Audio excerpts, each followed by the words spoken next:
आज का लेक्चर है compromise immune response. Immune response के कारण अपने को मिलती है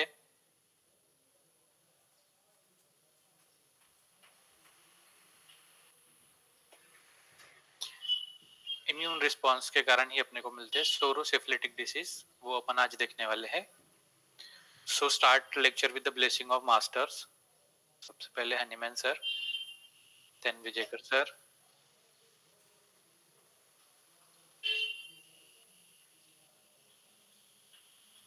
सो आफ्टर ब्लेसिंग, लास्ट लेक्चर में हमने देखे थे, हनीमैन सर ने एफोरिज्म नंबर 74 में बताया है कि cell after a cell injury, cell goes in inflammation,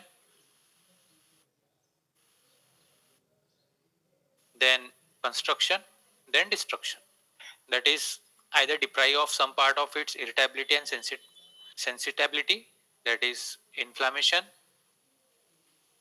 then exalt this excessive degree cause dilatation, contraction, relaxation and induration, that is it is construction or structural change, that is structure is changing, either hardening हो रही है या either dilatation हो रहा है, either induration हो रहा है, either relaxation हो रहा है, or even total destruction of certain part, that is destruction. Third is destruction. So disease भी ऐसे ही travel करती है, that is inflammation, structural change and then destruction. Last time हमने देखा था, that is Sora is the basic function of life, that is physiological fundamental, that is homeostasis. Homeostasis is function of life. When the basic function is compromised, it leads to soric defense, soric physiological defense, या disturb homeostasis या soric diseases.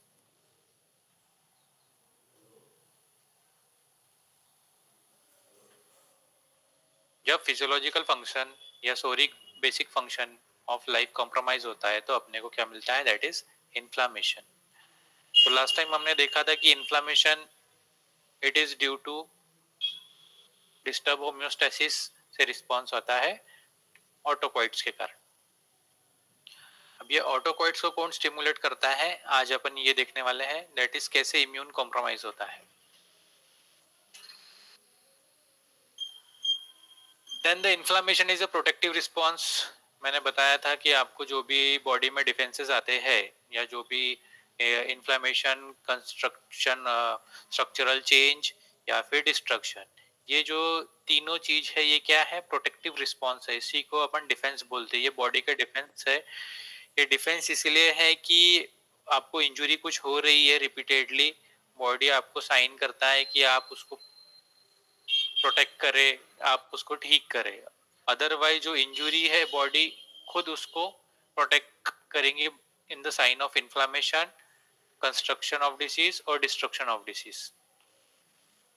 सो inflammation में अपन ने देखा था कि inflammation is protective response. ये protect कैसे करती है, बाय डाइल्यूटिंग, डिस्ट्रॉइंग और न्यूट्रलाइजिंग द हार्मफुल एजेंट्स. ये न्यूट्रलाइज करती है हार्मफुल एजेंट्स के लिए, जिसके कारण इन्फ्लामेशन प्रोड्यूस होता है. तो एक सेल को क्या क्या इंजोर कर सकता है, इंजुरी किस किस से होती है, that is infectious, that is bacteria, viral, fungus, parasite, ये कॉमन है. ट्रॉमा हो सकती है फिजिकल, ब्लंट, पेनिट्रेटिंग, कोई भी ट्रॉमा, फिजिकल ट्रॉमा.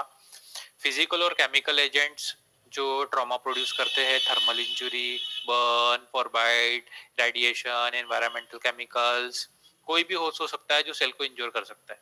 और इंजुरी के कारण ही अपने को इन्फ्लेमेटरी रिएक्शन मिलती है. Then tissue necrosis. Tissue necrosis is due to ischemia. Foreign bodies, spurs, dirt, splinter, जो अपने बॉडी में फॉरेन बॉडीज एक्ट करती है. Then immune reaction. Immune reaction is hypersensitivity reactions against the environmental disturbance and soft tissue. तो immune reactions क्या होती है वो आज अपन डिटेल में देखेंगे कि इम्यून रिएक्शन से कैसे डिसीज रिएक्शन प्रॉपर रिस्पॉन्स नहीं होने के कारण डिसीज प्रोड्यूस होती है। देन और एक इंजुरी का कॉज है, दैट इज हैनीमैन सर ने एडिट किया है, that is emotional cause. Emotional cause is prior most important cause. Then we start the immune system. सबसे पहले इम्यून कॉम्प्रोमाइज होने से पहले अपने को इम्यून सिस्टम कैसा काम करता है, इम्यून सिस्टम क्या है, इसके बारे में जानना बहुत जरूरी है। तो इम्यून सिस्टम इस किससे बना है, दैट इज ऑर्गन से, टिश्यू से, सेल से, मॉलिक्यूल से। इस इन सब इम्यून सिस्टम का काम क्या होता है अपने को, प्रोटेक्शन। प्रोटेक्शन किससे, थ्रेट्स से। अभी थ्रेट्स कौन कौन है, that is virus, bacteria, fungus, जो भी सेल को इंजुरी करते हैं दैट इज थ्रेट, उसी से अपने को प्रोटेक्ट करना है। तो इनका मेन काम क्या होता है इम्यून सिस्टम का, कि आइडेंटिफाई द थ्रेट। थ्रेट कौन सा है उसको पहचानो, फिर उस पर अटैक करो, और अटैक करने के बाद उस पैथोजन को बाहर निकाल के फेंक दो। ये सबसे तीन मेजर इम्यून सिस्टम के वर्क होते हैं जो उनको करना ही करना है। तो इम्यून सिस्टम का मेन काम है प्रोटेक्शन। प्रोटेक्शन कैसे करते हैं, that is identify the threat, attack on the threat, और एलिमिनेट द पैथोजेंस। देन उसके बाद आता है दैट इज रिमेम्बर, कि वो जो पैथोलॉजी आई आपकी बॉडी में, जो वायरस बैक्टीरिया आई, उसको रिमेम्बर करके स्टोर करके रख देते हैं, ताकि फ्यूचर में अगर कुछ आता है तो सेम अपने फाइटर सेल तैयार रहेंगे और उसको फाइट करेंगे। अगर इनिशियली अगर ये रिएक्शन प्रोलॉन्ग्ड होती है then it goes to chronic inflammation. तो क्रॉनिक इन्फ्लामेशन में अपन देखे थे कि that is chronic inflammation nothing but the psoriatic disease. Psoriatic disease is that is disturbed ऑटोकॉइड्स के कारण जो प्रोड्यूस होती है बॉडी में, ठीक है।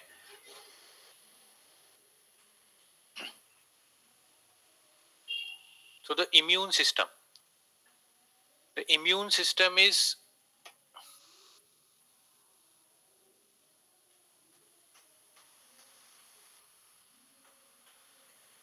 इम्यून सिस्टम दो इसमें डिवाइडेड है, दैट इज एक्टिव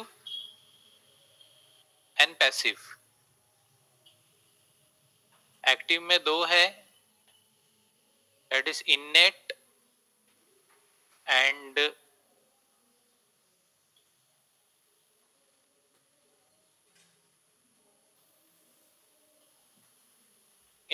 एडेप्टिव।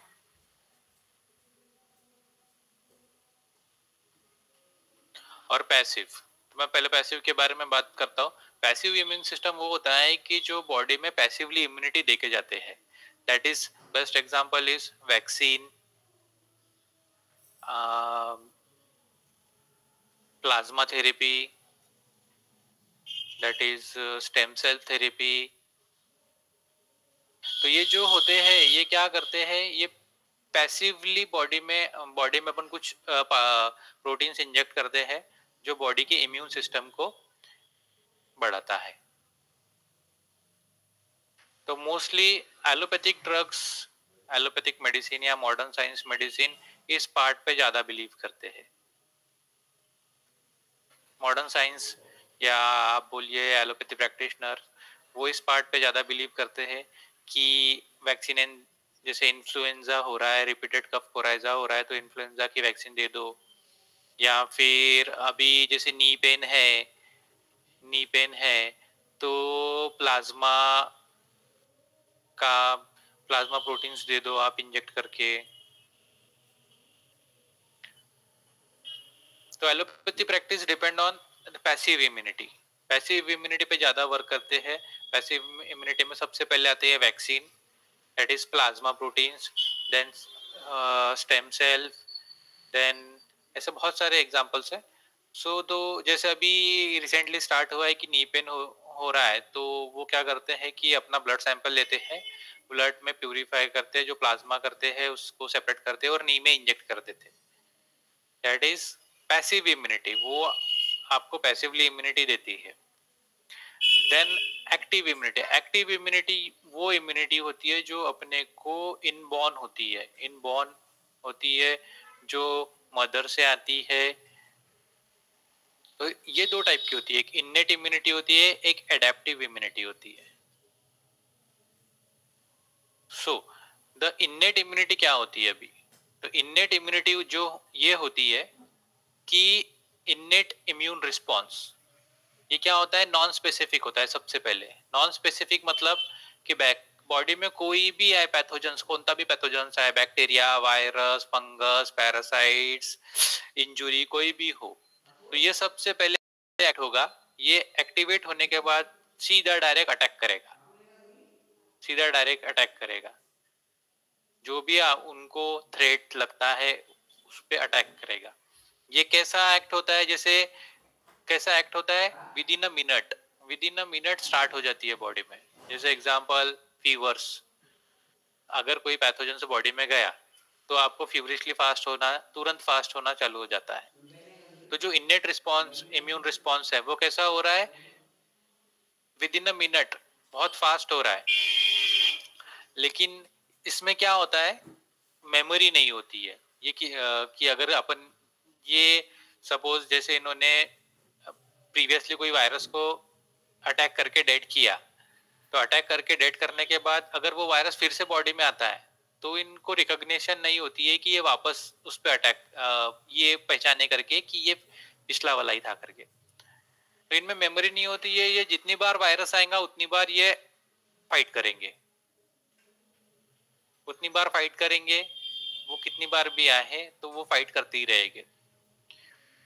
तो ये इनिएट इम्यून रिस्पॉन्स में क्या आता है? That is chemical barriers, that is lyso, जो टीयर्स में लाइजोसोम्स होते हैं, स्टमक का जो पीएच होता है, या फिजिकल बैरियर में एपिथेलियम होती है स्किन की, सीलिया होता है एयरवेज का, जो एंट्री नहीं करने देता पैथोजेंस को लंग्स।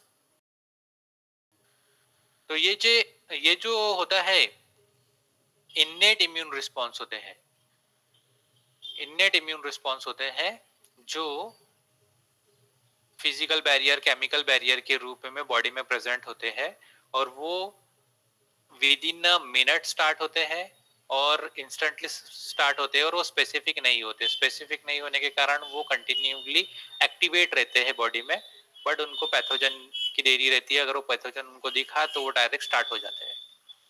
तो that is innate immune response.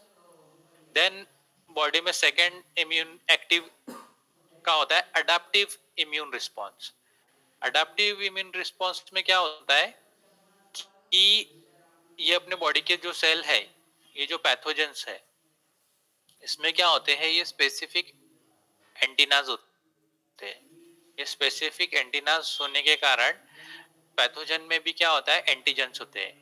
तो ये क्या करते हैं? ये एंटीना को एंटीजन से फिक्स करते हैं। तो इसके कारण क्या होता है कि ये कौन सा ये डिफरेंशिएट कर सकते हैं कि ये सेल कौन सा है, प्रीवियसली आया सेल कौन सा है, जैसे मलेरिया का पैरासाइट कौन सा है, डेंगू का कौन सा है, या टाइफाइड डिसीज कौन सी है, ये डिफरेंशिएट कर सकते हैं। इसलिए इनमें क्या होता है कि मेमोरी होती है, इम्यूनोलॉजिकल मेमोरी होती है, इम्यूनोलॉजिकल मेमोरी होती है। लेकिन इनका प्रॉब्लम क्या रहता है कि ये इमीडिएटली स्टार्ट नहीं होते हैं, ये स्टार्ट होते हैं एक हफ्ते बाद, 2 हफ्ते बाद। इसीलिए आप जब भी टाइफाइड फीवर देखोगे, तो टाइफाइड फीवर आप अगर आप ब्लड टेस्ट करोगे, तो आप टाइफाइड फीवर में ब्लड टेस्ट करोगे तो आपको विद इन 2 या 3 डेज में रिपोर्ट्स कभी पॉजिटिव नहीं आएंगी। वो कब आती है? 1 वीक बाद, 1 वीक बाद, 2 वीक बाद। वो क्यों इतना लेट होता है? क्योंकि टाइफाइड फीवर में आपको अडेप्टिव इम्यूनिटी का रोल रहता है। तो ये 1 वीक बाद स्टार्ट होती है। तो उसका रिपोर्ट भी आपको, जैसे अपन टाइफाइड टेस्ट करवाते हैं तो उसका जो रिपोर्ट रहेगा वो कैसा रहेगा? लेट अपने को कंफर्मेशन देगा, लेट कंफर्मेशन रहता है कि वो स्टार्ट हो गई है करके, डिसीज प्रोग्रेस में है। इसीलिए ब्लड रिपोर्ट में आपको क्या मिलेगा? 2-3 दिन में उसका रिपोर्ट पॉजिटिव नहीं मिलेगा। उसका रिपोर्ट पॉजिटिव कब मिलेगा? आफ्टर अ वीक, या आफ्टर 5 डेज 6 डेज के बाद आपको उसकी ब्लड टेस्ट पॉजिटिव मिलेगी। सो द अडेप्टिव इम्यूनिटी का क्या रोल है? दैट इज इम्यूनोलॉजिकल मेमोरी होती है। सबसे इंपॉर्टेंट चीज होती है कि डिफरेंशिएट कर सकते हैं। डिफरेंशिएट कर सकते हैं मतलब कि क्या तकलीफ हो रहा है बॉडी में, कौन सा वायरस है, बैक्टीरिया है, फंगस है, पैरासाइट है। इनमें ये एबिलिटी होती है कि वो डिफरेंशिएट कर सकते हैं। वो कैसे डिफरेंशिएट करते हैं? एक पैथोजन को दूसरे पैथोजन से, दैट इज फ्रॉम एंटीजन। इनका जो एंटीजन होता है वो कैसा है, इससे वो डिफरेंशिएट कर सकते हैं। और इनको सबसे इंपॉर्टेंट क्या रहती है? मेमोरी रहती है। तो मेमोरी रहती है मतलब ये याद कर रहती है। तो ये कैसे रखते हैं? दैट इज जब भी कोई पैथोजेंस बॉडी में आया तो ये एंटीजन से इससे अटैच करते हैं, आइडेंटिफाई करते हैं कि ये थ्रेट कौन सा है। उसके बाद क्या होता है कि जितने नंबर ऑफ पैथोजेंस रहेंगे उससे ये 2x में मल्टीप्लाई होते हैं, 2x में आते हैं। दैट इज एक वायरस हो, एक पैथोजन होगा तो 3-4 अपने फाइटर सेल जाते हैं। देन फाइटर सेल उसको एंटीजन होके, यहाँ पे अगर पैथोजन है तो वहां पे वो एंटीजन से अटैच होंगे, एंटीजन को किल करेंगे। एंटीजन को किल करने के बाद दैट इज उनका जो एक्सपांशन होता है उसी को क्लोनल एक्सपांशन बोलते हैं।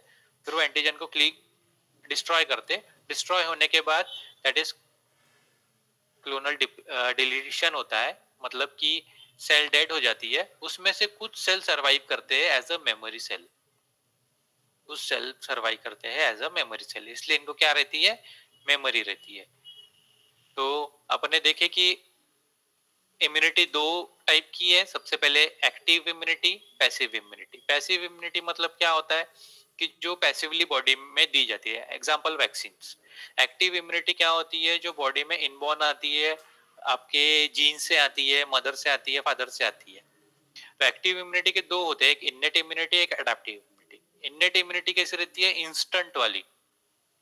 और अडेप्टिव इम्यूनिटी रहती है स्लो टू एक्ट रहती है। इन्नेट इम्यूनिटी में मेमोरी नहीं रहती, नो मेमोरी। लेकिन इसमें कैसी रहती है? मेमोरी रहती है। तो यहाँ पे वायरस कितनी बार भी आया उतनी बार फाइट करेगा। बट यहाँ पे अगर वायरस एक बार आया, बैक्टीरिया एक बार आया, मेमोरी होने के कारण वो आपके एंटीबॉडीज बना लेती है, एंटीबॉडीज बना के तैयार रहते हैं बॉडी में। अगर वो फिर से आता है तो उसको बॉडी में ब्लूम नहीं होने देता, खत्म कर देता है अभी पे। तो इनेट इम्यूनिटी कहाँ का प्रेजेंट रहती है? क्या अपने केमिकल बैरियर्स है, फिजिकल बैरियर्स है, जैसे टीयर्स हो गया, बॉडी का स्टमक का पीएच हो गया, माउथ का सलाइवा हो गया, अपर रेस्पिरेटरी ट्रैक में नेजल का, नोज के एपिथेलियम सीलिया हो गया। ये सारे जो बैरियर्स है वो इनेट इम्यूनिटी में आते हैं। और अडेप्टिव इम्यूनिटी में क्या आते हैं? That is fighter cells, that is T cell and B cells. ये भी अपन आके देखेंगे। देन जो अपने फाइटर सेल्स है उसी को बोलते हैं व्हाइट ब्लड सेल। और अगर आप इसमें देखोगे ल्यूकोसाइट्स बोलते हैं इसको। और अपन सीबीसी देखते हैं तो सीबीसी में सबसे पहले फैक्टर आता है TLC, that is total leucocyte count. तो टोटल ल्यूकोसाइट्स काउंट इंडिकेट करता है कि आपकी बॉडी में इन्फेक्शन कैसा है। अगर टोटल ल्यूकोसाइट काउंट बड़ा होगा तो आपकी बॉडी में इन्फेक्शियस है, या कम भी हो गया होगा तो भी इन्फेक्शियस इन्फेक्शियस। तो व्हाइट ब्लड सेल ये किससे बनते हैं? हिमेटोपोएसिस प्रोसेस होती है, formation of white blood cell and red blood cell. कहाँ पे होती है? बोन मैरो में होती है।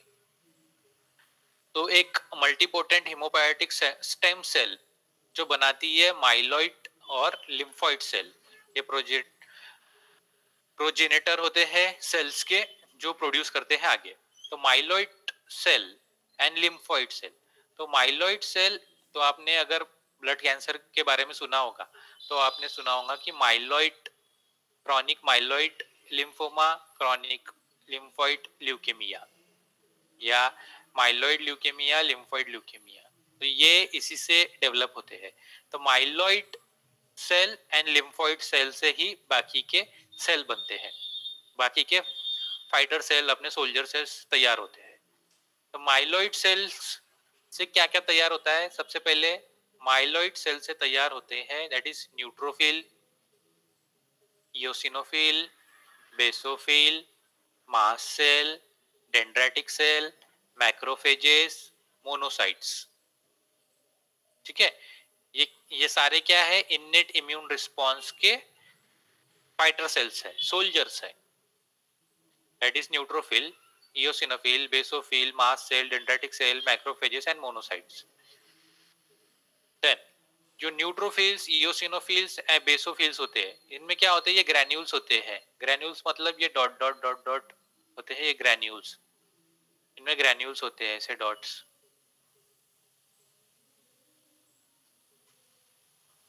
तो इसको पॉलीमॉर्फिक न्यूक्लियर सेल्स बोलते हैं, क्योंकि इनमें ग्रैन्यूल्स होते हैं और ये ग्रैन्यूल्स से आगे चल के उनमें जो फाइटिंग का काम करते हैं वो ये ग्रैन्यूल्स ही करते हैं। देन मास्ट सेल्स, इसमें भी ग्रैन्यूल्स होते हैं, दैट इज ग्रैन्युलोसाइटोस सेल बोलते हैं, जो साइटोप्लाज्म में ग्रैन्यूल्स होते हैं। और न्यूट्रोफिल, इयोसिनोफिल, बेसोफिल, इनके जो न्यूक्लियस होते हैं वो कैसे होते हैं? इसमें मल्टी न्यूक्लियस होते हैं, इसलिए पॉलीमॉर्फो न्यूक्लियस सेल बोलते हैं, पीएमएन सेल्स बोलते हैं इनको, इन तीनों को। तो सबसे इंपॉर्टेंट है कि माइलॉइड सेल से कौन कौन से सेल तैयार हो रहे हैं, that is neutrophil, eosinophil, basophil, mast cell, dendritic cell, macrophages, monocytes. तो अगर आप ब्लड रिपोर्ट देखोगे तो आपको वहां पे न्यूट्रोफिल मिलेगा, इयोसिनोफिल मिलेगा, बेसोफिल मिलेगा और एक मिलता है मोनोसाइट। वहां पे आपको मास्ट सेल, डेंड्राटिक सेल, मैक्रोफेजेस नहीं मिलते, वहां पे मिलता है आपको मोनोसाइट, मतलब सीबीसी की रिपोर्ट में। क्यों ऐसा? क्योंकि mast cell, dendritic cell, macrophages, monocyte ये सारे एक ही है, ये सारे एक ही है, बट उनका टिश्यू में प्रेजेंटेशन डिफरेंट है।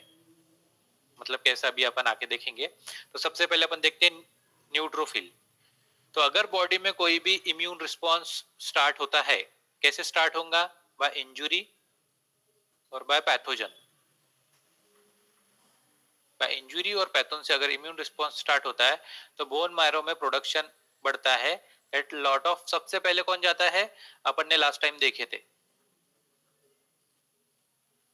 अपन ने लास्ट टाइम देखे थे कि अगर इन्फ्लामेशन स्टार्ट होता है, इन्फ्लामेशन, अगर कोई इंजुरी आती है, इंजुरी आने के बाद सबसे पहले क्या होता है?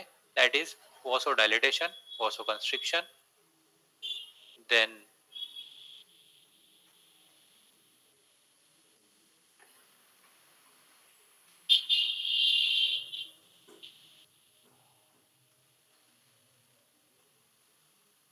सबसे पहले अपने देखे थे कि ब्लड वेसल और ये एपिथेलियम, अगर यहाँ पे कोई पैथोजन एंटर किया, पैथोजन एंटर करने के बाद क्या होता है?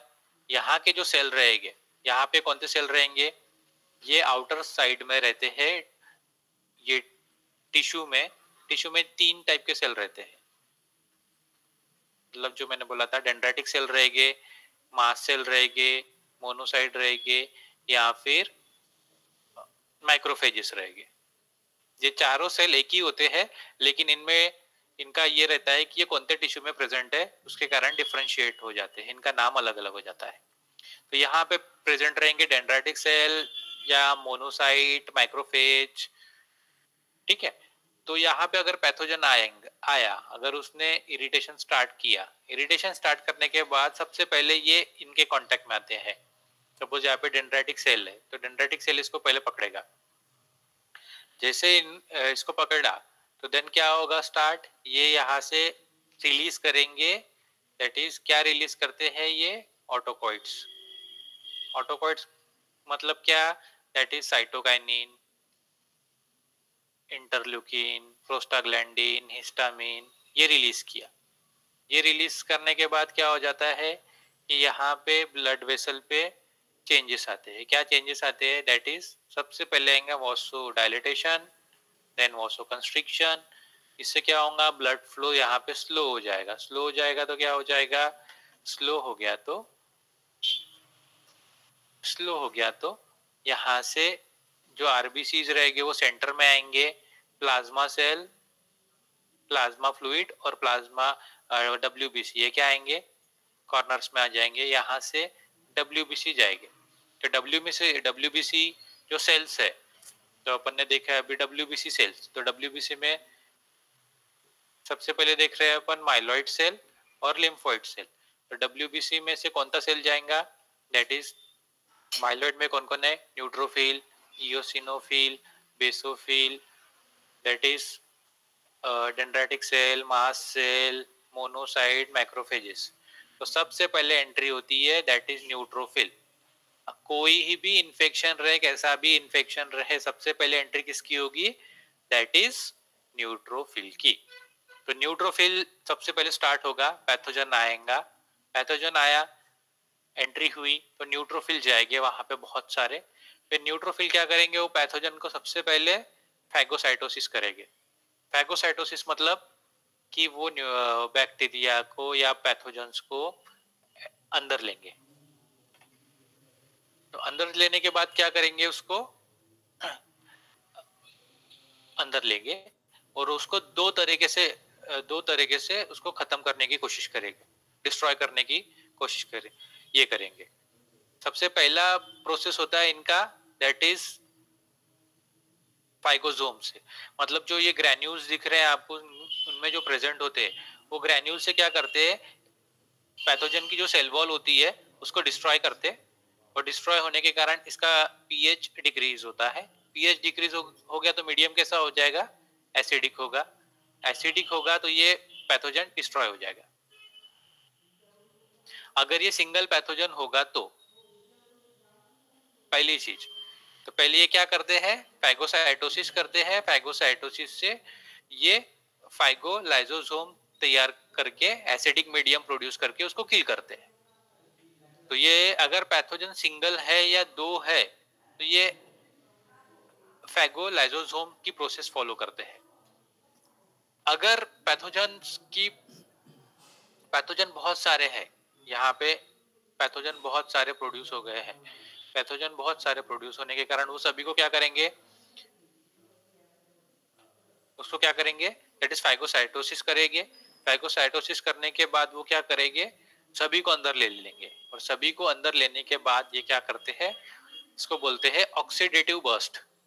ऑक्सीडेटिव बर्स्ट मतलब क्या होता है, ये ऑक्सीजन रिलेटेड, जैसे हाइड्रोजन पर ऑक्साइड H2O2 प्रोड्यूस करते हैं, और ये क्या करते हैं, सबसे पहले जो ये पैथोजेंस है इनके प्रोटीन एंड न्यूक्लिक एसिड को डिस्ट्रॉय करते। प्रोटीन एंड न्यूक्लिक एसिड को डिस्ट्रॉय करने के बाद वो खुद भी डिस्ट्रॉय हो जाते, that is neutrophil and pathogen दोनों क्या हो जाएंगे, खत्म हो जाएंगे। तो सबसे पहले न्यूट्रोफिल जाता है एनी कंडीशन में, और न्यूट्रोफिल गया तो वो दो तरीके से पैथोजन को डिस्ट्रॉय करने का काम करेगा। अगर पैथोजन लेस क्वांटिटी में है, फ्यू है, एक दो ही है, तो वो उनको इनगल्फ करके एसिडिक पीएच मीडियम को एसिडिक मीडियम करेगा, पीएच को लो करके देन उसको डिस्ट्रॉय करेगा, दैट इज फाइगोलाइसोसोम करेगा। अगर पैथोजन बहुत सारे हैं तो वो क्या करेगा, दैट इज ऑक्सीडेटिव बर्स्ट करेगा, मतलब पैथोजन को सभी को फैगोसाइटोसिस करेगा और वो खुद भी डिस्ट्रॉय हो जाएगा। तो सीबीसी में, अगर सीबीसी रिपोर्ट अगर आप देखोगे, उसमें सीबीसी रिपोर्ट में अगर आपको न्यूट्रोफिल बढ़े हुए मिले हैं, न्यूट्रोफिल बढ़े हुए मिले हैं सीबीसी में, दैट इज न्यूट्रोफिल अगर आपको बढ़ा हुआ मिल रहा है तो दैट इज अपनी फिजियोलॉजिकल डिसीज है, फिजियोलॉजिकल डिसीज का प्रोग्रेशन है। मतलब अगर आप कभी भी, जैसे आप कोई फीवर के लिए पेशेंट आया और आपने सीबीसी की और वहां पे न्यूट्रोफिल मिला है, इसका मतलब अपने फाइटर सेल अभी काम कर रहे हैं, फाइटिंग सेल अभी काम चालू है, दैट इज अपने को क्या मिला है, एक्यूट डिसीज आई है। एक्यूट डिसीज आई है मतलब दैट इज फिजियोलॉजिकल डिसीज आई है। फिजियोलॉजिकल डिसीज मतलब डिस्टर्ब होम्योस्टैसिस वाली डिसीज आई है। दैट इज इट, ये कौन इंडिकेट करता है ब्लड रिपोर्ट में? That is neutrophil. तो अगर आप रिपोर्ट चेक करते हैं, टीएलसी काउंट चेक करते हैं, या तो आपको सीबीसी रिपोर्ट में क्या मिलेगा? सबसे पहले न्यूट्रोफिल बढ़ा हुआ मिलेगा और स्लाइटली टीएलसी बढ़ा मिलेगा। टीएलसी मतलब क्या होता है? Total leucocyte count. Leucocyte count क्या होता है? ल्यूकोसाइट काउंट क्या क्या होता है? हाँ, ल्यूकोसाइट काउंट ही अपने डब्ल्यूबीसी होते हैं, तो वो बढ़े हुए मिलेंगे।